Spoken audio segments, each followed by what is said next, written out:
So according to this numerical, a jet plane is traveling west at a speed of 1800 kilometer.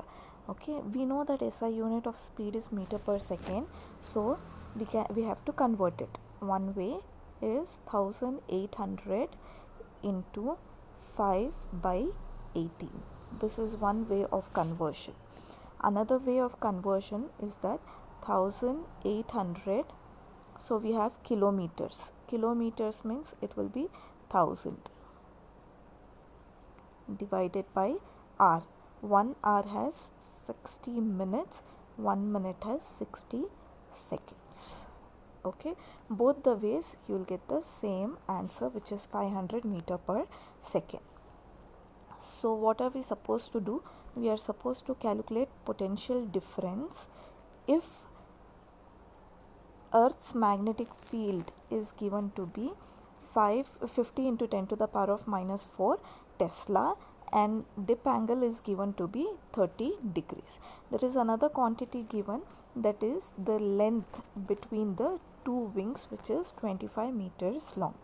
Hence you can see we have written over here the given quantities. Okay, now from the derivation we know that motional EMF is given as BLV.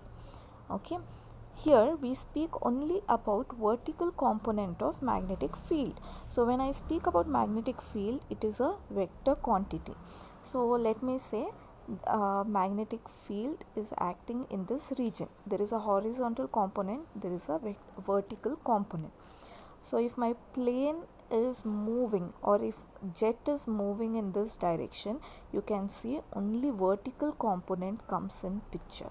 Horizontal component does not come in picture. That is why we write it as BV, vertical component of Earth's magnetic field. But here Earth's magnetic field is given, the value of Earth's magnetic field is known. Hence we know that.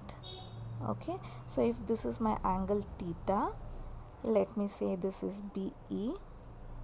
Okay, and this is my vertical component BV.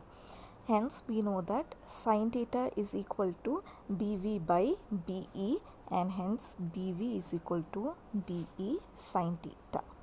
Okay, dip angle you will be studying a little bit later on.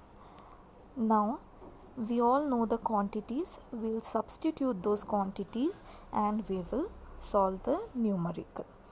In our second numerical, the length is given, okay, and speed is given. Okay, then horizontal component of Earth's magnetic field is given. Here you can see it's given as Weber per meter square. This is another unit for magnetic field. Now what are we supposed to calculate? We are supposed to calculate the induced EMF value. Okay, so here we will use the formula directly, that is motional EMF is equal to BLV. All the components are given. We'll substitute and solve the numerical.